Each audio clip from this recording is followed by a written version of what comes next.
Hindi cinema की अभिनेत्री रेखा की गिनती दमदार अभिनेत्रियों में होती है। इन्होंने अपने करियर में एक से बढ़कर एक फिल्में की। आज भले ही ये एक लग्जरियस लाइफ जी रही हों, लेकिन कभी ऐसा भी था कि इन्होंने तंगी के दिन गुजारे। हालांकि इनकी मां पुष्पावली तमिल और तेलुगु सिनेमा की चर्चित स्टार थी, लेकिन इनकी लाइफ ट्रेजेडी से भरी रही। घर चलाने के लिए रेखा की मां ने छोटी उम्र में ही फिल्मों में काम करना शुरू कर दिया। तो आज हम बताएंगे रेखा की मां पुष्पावली की जिंदगी का वो सच जो आपको हैरान कर देगा। पुष्पावली का जन्म 3 जनवरी 1926 को आंध्र प्रदेश के गोदावरी जिले पेंटापड़ू गांव में हुआ। फिल्मों में उनकी शुरुआत एक चाइल्ड आर्टिस्ट के तौर पर हुई। पुष्पावली ने फिल्म संपूर्ण रामायणम में 10 साल की उम्र में सीता के बचपन का किरदार निभाया। ये फिल्म 8 अगस्त 1936 को रिलीज हुई। पुष्पावली को इस फिल्म में सिर्फ 3 दिन काम करने के लिए 300 रुपये की फीस दी गई थी, जो उस जमाने के हिसाब से काफ़ी ज़्यादा थी। इसके बाद उन्होंने कई फिल्मों में बतौर चाइल्ड आर्टिस्ट छोटे मोटे रोल किए। पुष्पावली के माता पिता गरीब थे, इसलिए उन्होंने कम उम्र में ही बेटी से काम करवाना शुरू कर दिया। चाइल्ड आर्टिस्ट के तौर पर पुष्पावली की जो भी कमाई होती थी, उससे पूरे परिवार का खर्चा चलता था। यही वजह रही कि पुष्पावली कभी स्कूल नहीं जा पाई, क्योंकि उनका ज़्यादातर समय फिल्मों के सेट्स पर ही बीतता था। पुष्पावली का बचपन अभी बीता भी नहीं था कि 14 साल की उम्र में उनकी शादी कर दी गई। 1940 में उनकी शादी IV रंगचारी नाम के एक वकील से हुई। शादी के बावजूद पुष्पावली ने फिल्मों में काम करना बंद नहीं किया।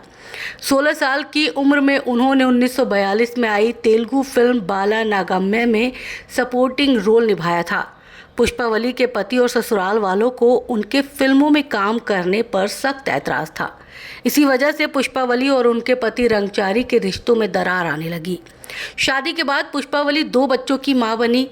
1946 में उनकी और रंगचारी की शादी टूट गई। दोनों अलग रहने लगे, लेकिन तलाक नहीं लिया। निजी जिंदगी की उथल पुथल का असर पुष्पावली ने अपने काम पर नहीं पड़ने दिया। 1946 तक पुष्पावली छोटे मोटे रोल करके फिल्मों में स्ट्रगल करती रही, लेकिन उनकी किस्मत खुली 1947 में फिल्म मिस मालिनी के जरिए उन्होंने बतौर हीरोइन अपना डेब्यू किया। इस फिल्म में उनके हीरो जेमिनी गणेशन थे, जिनकी ये पहली फिल्म थी। फिल्म बॉक्स ऑफिस पर कोई कमाल नहीं दिखा पाई, लेकिन जेमिनी और पुष्पावली की रोमांटिक केमिस्ट्री को लोगों ने काफ़ी पसंद किया। जेमिनी और पुष्पावली 1948 में आई फिल्म चक्रधारी में एक साथ नजर आए। इस फिल्म में पुष्पावली लीड रोल में थी, जबकि जेमिनी गणेशन को बेहद छोटा रोल दिया गया। इस फिल्म के बाद गेम पलट गया और गणेशन बड़े स्टार बन गए। वहीं पुष्पावली को केवल सपोर्टिंग रोल ही ऑफर होने लगे।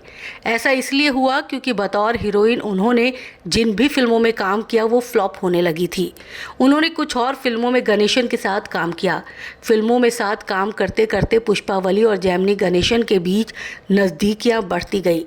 दोनों एक दूसरे को पसंद करने लगे। शादीशुदा और 2 बच्चों की मां होने के बावजूद पुष्पावली जेमिनी के प्यार में पागल हो गई। वहीं जेमिनी भी शादीशुदा होकर पुष्पावली से अफेयर कर बैठे। पुष्पावली के प्यार में पड़ने के बावजूद जेमिनी ने अपनी पत्नी को नहीं छोड़ा। जेमिनी के साथ रिलेशनशिप में रहते हुए पुष्पावली प्रेग्नेंट हो गई और बेटी को जन्म दिया। ये थी भानु रेखा गणेशन यानी रेखा। पहली बेटी के पैदा होने के कुछ समय बाद पुष्पावली फिर जेमिनी के बच्चे की मां बन गई। इस तरह उनकी 2 बेटियां हुईं। पुष्पावली चाहती थी कि जेमिनी उनसे शादी करके घर बसा ले और उनके बच्चों को अपना ले, लेकिन ऐसा नहीं हुआ। जेमिनी ने पुष्पावली को सब कुछ दिया, लेकिन अपना नाम नहीं दे पाए। यही कारण रहा कि जब रेखा का जन्म हुआ तो उन्हें जेमिनी और पुष्पावली की नाजायज़ बेटी कहा गया। नतीजन रेखा का बचपन पिता के प्यार के बिना गुजरा। रेखा की स्कूलिंग मद्रास के कॉन्वेंट स्कूल में हुई, वहीं जहां जेमिनी गणेशन और उनकी पहली पत्नी के बच्चे पढ़ते थे। जेमिनी रोज़ अपने बच्चों को लेने जाते, लेकिन वो रेखा को नज़रअंदाज कर देते। इसी बीच जेमिनी का अफेयर को स्टार सावित्री के साथ शुरू हो गया। दोनों ने गुपचुप शादी भी कर ली। जेमिनी के इस तरह मुंह फेरने से पुष्पावली पूरी तरह टूट गई। उन्होंने जेमिनी के साथ अपने सारे रिश्ते तोड़ दिए। परिवार की जिम्मेदारियां उन्हीं के कंधों पर आ गई। पहली शादी से हुए 2 बच्चों और 2 बेटियों को अकेले पालना पुष्पावली के लिए मुश्किल होने लगा। पुष्पावली फिर फिल्मों में संघर्ष करने लगी। हालांकि उन्हें छोटे मोटे रोल के अलावा कुछ नहीं मिला, लेकिन उनके पास कोई और रास्ता भी नहीं बचा था। पुष्पावली का ज़्यादातर वक्त सेट पर ही बीतता, इसलिए उनकी माँ उनकी बेटियों की देखभाल करती थी। पुष्पावली के फिल्मों में डाउनफॉल का असर उनकी फैमिली लाइफ पर काफ़ी पड़ा। दोनों बेटियों की परवरिश उनके लिए दिन ब दिन मुश्किल होती जा रही थी। जब पुष्पावली पाई पाई की मोहताज हो गई तो ऐसे में उन्होंने बेटी रेखा को कम उम्र में फिल्मों में उतार दिया। मां के कहने पर 14 साल की उम्र में रेखा ने फिल्मों में काम करना शुरू कर दिया। हालांकि वो इस फील्ड में नहीं आना चाहती थी, लेकिन परिवार की मजबूरी उन्हें इस फील्ड में खींच लाई और अपनी मां की ही तरह रेखा को भी ताउम्र रिश्तों और प्यार के लिए संघर्ष करते रहना पड़ा।